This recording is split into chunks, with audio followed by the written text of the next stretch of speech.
Bonjour François-Xavier Bellamy. Bonjour. Bienvenue à la grande interview sur CNews et Europe 1.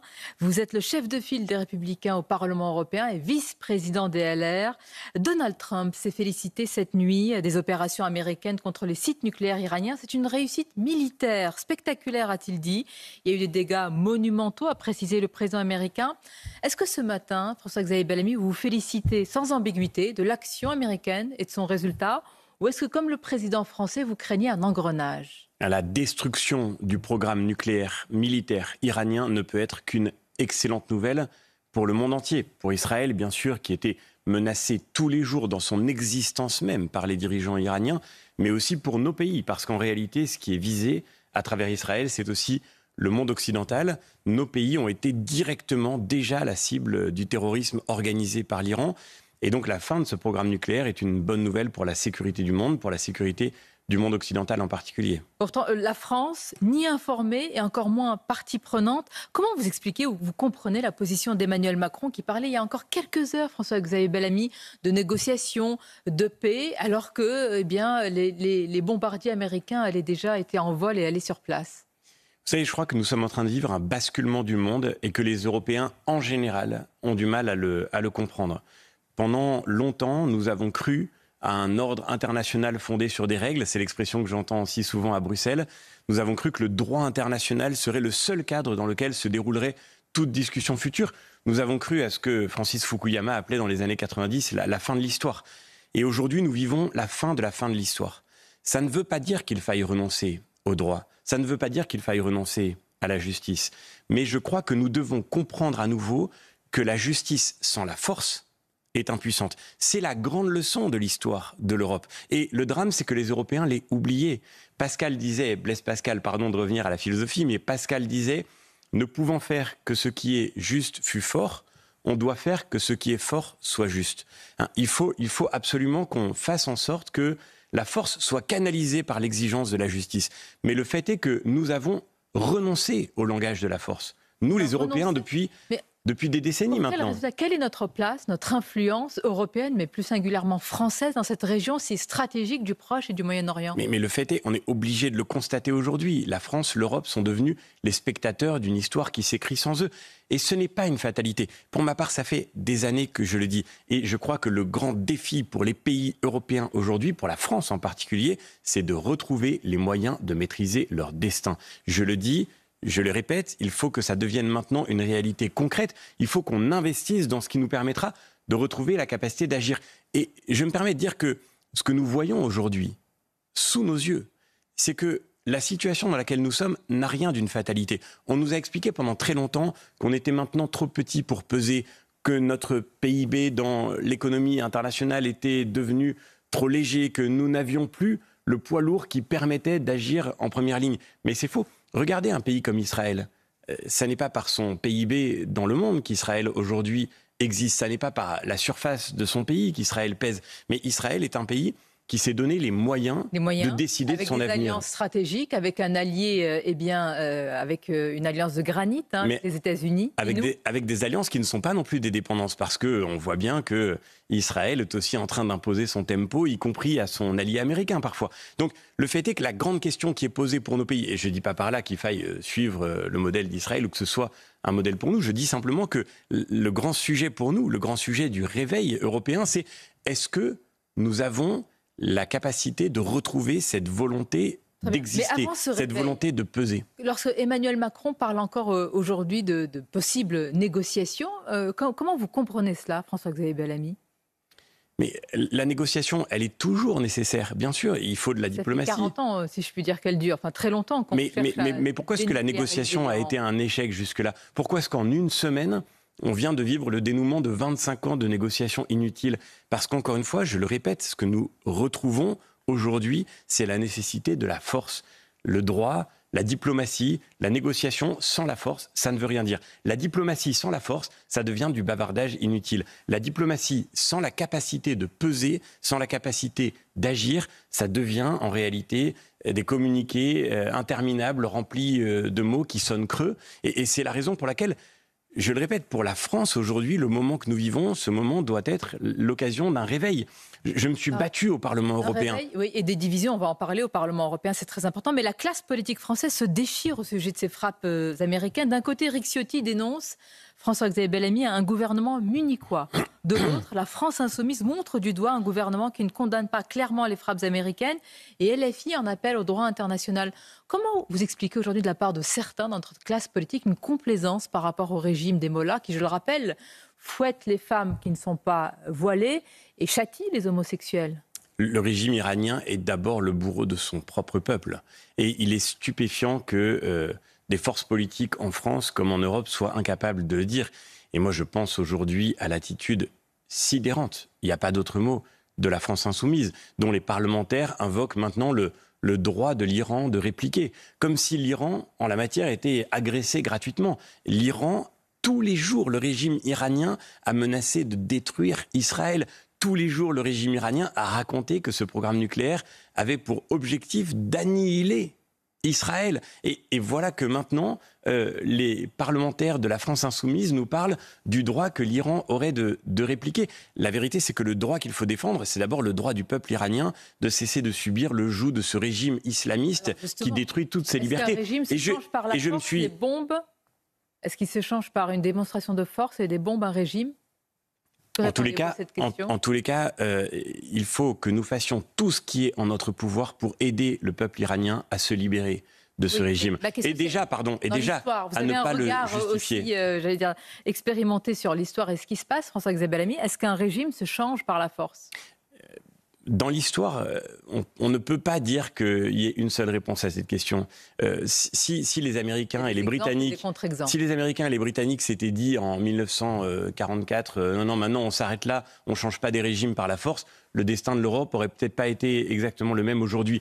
Il y a eu aussi évidemment des exemples catastrophiques. Mais ce que je veux dire, c'est qu'au moins commençons par cela. Au moins commençons par ne pas légitimer un régime qui aujourd'hui opprime son peuple. Et quand la Commission européenne, il y a quelques années, en pleine révolte des femmes iraniennes, alors qu'elles risquaient leur vie, et pour certaines donnaient leur vie, pour se libérer du hijab, quand la Commission européenne répondait avec ses publicités infâmes qui disaient « apporter de la joie, accepter le hijab », ou bien « la liberté est dans le hijab », moi je peux vous dire, Sonia Mabrouk, que je suis fier que nous ayons, notre délégation au Parlement européen, interdit par des amendements à la Commission européenne de financer ces publicités. C'était un début. Et maintenant, notre devoir, et je pense que diplomatiquement, là aussi, il y a quelque chose à faire là-dessus, c'est de dire aux Iraniens, si vous sortez de cette logique, si vous sortez de ce programme nucléaire, si vous sortez de cet islamisme qui aujourd'hui détruit votre propre peuple, alors nous sommes prêts à lever des sanctions. Il faut aussi que la diplomatie soit là pour ouvrir un chemin au peuple iranien et lui faire comprendre et tout faire pour désolidariser le peuple iranien du régime qui l'opprime.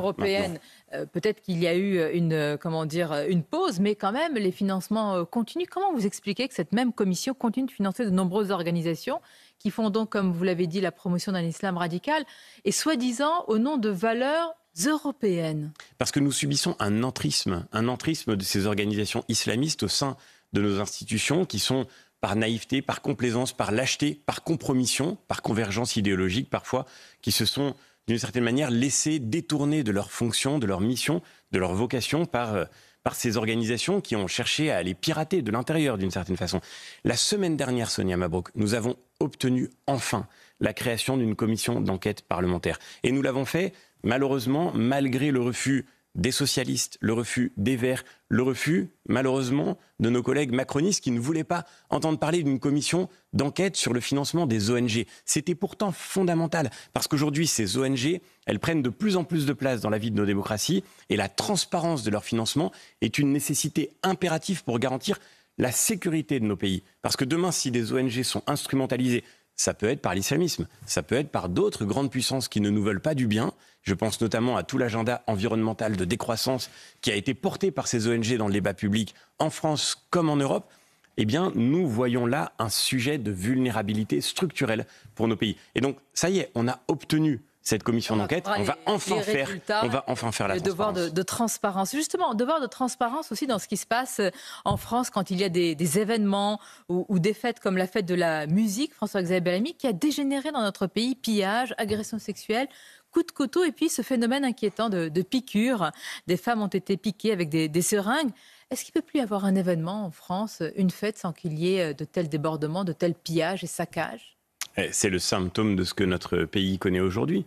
Moi, je n'ai pas peur de le dire. Depuis très longtemps, nous le disons, et Bruno Retailleau a fait le même diagnostic, et c'est la raison pour laquelle il se bat tous les jours contre ce fléau. Nous vivons la réalité de l'ensauvagement de notre pays. La vérité, c'est qu'aujourd'hui, la fête, qui est un lieu de vie collective, est prise pour cible comme tous les aspects de notre vie de société. On a vu ce week-end un mariage devenir l'occasion d'une tuerie. Donc ça veut dire que ce qui était supposé être l'occasion de la paix, de l'unité, ce qui faisait le lien commun, devient la cible de la violence. Sont ceux qui se croient tout permis pour voler, piller, planter des coups de couteau? Je crois qu'Aymeric Caron a la réponse à votre question. Voyons effectivement la réaction du député de la France Insoumise. Je le dis pour nos auditeurs d'Europe 1, je vais lire sa réaction. Je déplore les mouvements de violence, et il a tout à fait raison, qui ont eu lieu hier dans ma circonscription sous couvert de fête de la musique, dit-il, transformés en fait des bars qui passent à fond des CD de musique de boîte. Et puis, il poursuit, affirmant que l'organisation de cet événement doit être complètement repensée et la présence des forces de l'ordre augmentée. C'est bien la première fois qu'on entend un représentant de LFI. Mais il y a également la suite, que l'extrême droite ne s'empare pas de ce message pour lui faire dire ce que je ne dis pas. Les agités que j'ai vus étaient tous blancs. Moi, j'imagine si vous, à l'inverse, François-Xavier Bellamy, vous auriez qualifié les individus avec leur couleur de peau, une autre couleur de peau, qu'est-ce que ça aurait déclenché comme réaction? Mais vous n'arrivez même pas à le dire tellement nous avons peur de ce que ça signifierait. Si vous aviez dit qu'ils étaient tous noirs. Imaginez ce que ça aurait eu comme conséquence. On voit là, vous voyez, c'est fascinant. Maintenant, la France insoumise ne se cache même plus. On pourrait dire que la France insoumise ne se fatigue pas à pratiquer la taquilla. Là, ils y vont carrément. Ils ont décidé de racialiser le débat public en France. Et donc, au-delà de cet amalgame absurde, parce que affirmer que tous ceux qui ont créé des violences dans la fête de la musique étaient blancs, c'est manifestement absurde. Il suffit évidemment d'un rapport de police, mais enfin, il suffira surtout d'ouvrir les yeux pour le savoir. Mais encore une fois, ce qui est stupéfiant, sidérant, c'est que nous avons été, parce que nous dénoncions l'insécurité, parce que nous dénoncions la montée de violence, nous avons été accusés en permanence de racisme, nous avons été accusés d'amalgame, même quand nous ne faisions que défendre, comme le dit Bruno Retailleau, la France des honnêtes gens. La France des honnêtes gens, elle ne s'embarrasse pas de couleur de peau, mais eux, oui, mais la France insoumise, aujourd'hui, oui, ils décident, eux, de communautariser, de racialiser, d'ethniciser ce débat. Quel objectif, selon vous? Pour quel objectif? Pour quel but? Pour quelle finalité? Mais parce que leur but, c'est de faire exploser la France, c'est de fracturer la France. Et ils veulent faire de cette fracture française l'occasion de leur future victoire électorale. Ils ont décidé de parier sur une clientèle, sur un vote communautaire, et ils font de ce communautarisme le réservoir électoral sur lequel ils comptent pour demain. Et moi, je le dis avec beaucoup de clarté, cette logique-là, c'est la logique qui menace le plus le pays. C'est la logique que nous combattrons toujours. La vraie menace pour la République, la vraie menace pour l'unité de la France, c'est évidemment la France insoumise. Et quand je lis ce message, on pourrait en sourire de ce message.